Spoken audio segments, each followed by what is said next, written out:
Channel খানাবাহারে আপনাদের স্বাগত। আজকের আমার রেসিপি চাল কুমড়োর পাতুরি।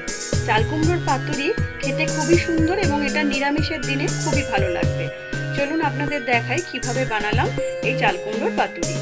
চাল কুমড়োর পাতুরি বানানোর জন্য আমি এখানে চাল কুমড়ো নিয়েছি, 2 টেবিল স্পুন সাদা সর্ষে নিয়েছি, 1 টেবিল স্পুন পোস্ত নিয়েছি এবং 2টো কাঁচা লঙ্কা নিয়েছি। সর্ষে, পোস্ত এবং কাঁচা লঙ্কাগুলোকে আমি বেটে নেব। এবার চাল কুমড়োটা আমি কিভাবে কেটেছি আপনাদের দেখাই। চাল কুমড়োটা দেখুন খোলা ছাড়িয়েছি, খোলা ছাড়িয়ে হাফ করে কেটে নিয়েছি, নিয়ে মধ্যিখান থেকে এরকমভাবে পকেট মতো করে কেটে নিয়েছি। আরও একটা দেখাচ্ছি, দেখুন এরকমভাবে পকেট মতো করে কেটে নিয়েছি। পুরোটা কিন্তু কাটিনি, দেখুন হাফ হাফ করে কাটা রয়েছে। এবার আমি এই চাল কুমড়োগুলোকে নুন দিয়ে একটু সিদ্ধ করে নেব। আমি চাল কুমড়োগুলোকে কুকারে দিয়ে দিচ্ছি, সামান্য একটু নুন দিয়ে এটাকে হাই ফ্লেমে আমি 2-3 মিনিট রেখে দেবো, দিয়ে গ্যাসটাকে অফ করে দেবো। এতে কিন্তু সিটি দেব না। আমি সর্ষে, পোস্ত আর কাঁচা লঙ্কাটাকে বেটে নিয়েছি। এবার এটা চাল কুমড়োর মধ্যে পুড়ে নেব। আমি চাল কুমড়োগুলো দেখুন সিদ্ধ করে নিয়েছি, এগুলো গলে যায়নি কিন্তু সিদ্ধ হয়ে গেছে খুব ভালো করে। যে সর্ষেটা, পোস্তটা বেটে নিয়েছিলাম তার মধ্যে 1/3 টিস্পুন নুন দিয়ে দিলাম, 1 টিস্পুন মতো কাশ্মীরি মির্চ দিয়ে দিলাম। এটা কিন্তু অপশনাল, লঙ্কাটা আপনারা প্রয়োজন মনে করলে দেবেন, নাহলে নাও দিতে পারেন, কারণ অলরেডি আমি একটু কাঁচা লঙ্কা এর সাথে বেটে নিয়েছি। এবার এটাকে খুব ভালো করে মিক্স করে নেব, যাতে নুনটা পুরো সর্ষে পোস্ত বাটার মধ্যে মিশে যায়। সর্ষে পোস্তর মধ্যে নুন আর লঙ্কাটা মিশানো হয়ে গেছে। এবার আমি এটাকে চাল কুমড়োর মধ্যে পুড়ে নেব। এবার দেখুন এক একটা করে চাল কুমড়োকে নেব, নিয়ে এই পকেটের মধ্যে আমি স্পুনের সাহায্যে এগুলোকে ঢুকিয়ে দেবো। সর্ষে পোস্তটা এর মধ্যে দিয়ে দিচ্ছি, পুরো ভর্তি ভর্তি করে এর মধ্যে আমি পুড়ে দেবো।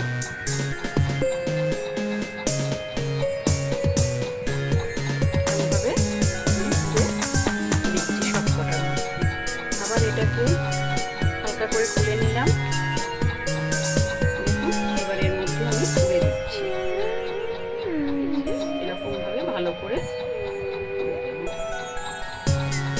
এবার হাত দিয়ে এটাকে একটু ঠিক করে নেব, এরকমভাবে চেপে নেব। এরকমভাবে সব কটাকে আমি তুলে নেব। আমি সব কটা চাল কুমড়োর মধ্যে মশলাটা পুড়ে নিয়েছি। এবার আমি পাতুরিটা বানাবো। চাল কুমড়োর পাতুরি বানানোর জন্য আমি কড়াইটা গরম করতে দিয়েছি। কড়াইটা প্রথমে খুব ভালো করে গরম হয়ে গেলে তবেই তেলটা দেব। কড়াইটা গরম হয়ে গেছে, এবার আমি তেল দিয়ে দিচ্ছি। খুব বেশি তেল দেওয়ার দরকার নেই, অল্প তেল দিলেই হয়ে যাবে। এবার তেলটাকে আমি খুব ভালো করে গরম করে নেব। তেলটা গরম হয়ে গেছে, এবার গ্যাসের আঁচটাকে আমি একদম সিমে করে দিচ্ছি, দিয়ে আমি একটা একটা করে ভেজে নেব।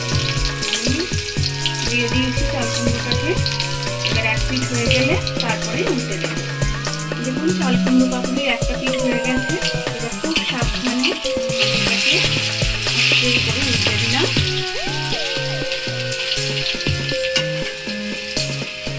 পাশে আরো একটা দিয়ে দিচ্ছি, কিন্তু গ্যাসটা সবসময় সিমে থাকবে। এরকমভাবে আমি আস্তে আস্তে সবকটাকে ভেজে তুলে নেব। বন্ধুরা, আমার এই রান্নাটা পুরোটা দেখে যদি আপনাদের ভালো লেগে থাকে তাহলে অবশ্যই লাইক করবেন, ফ্যামিলি এবং বন্ধুদের সাথে শেয়ার করবেন। এবং যারা আমার চ্যানেলে নতুন আসছেন তাদেরকে বলবো অবশ্যই আমার চ্যানেলটিকে এক্ষুনি সাবস্ক্রাইব করে নেবেন এবং পাশে রাখা বেল আইকনটাতে ক্লিক করবেন, যাতে যখনই আমি নতুন রান্না আপলোড করব সবার আগে নোটিফিকেশনটা আপনাদের কাছে যায়। রান্নাটা আমার মতো করে বাড়িতে করে এবং খেয়ে আমাকে অবশ্যই কমেন্টস করে জানাবেন কীরকম লাগলো আমার এই রান্নাটা। আস্তে আস্তে এরকমভাবে উল্টে দেবো। যে দিকটা কাটা নেই সেদিকটা ধরে উল্টাবে।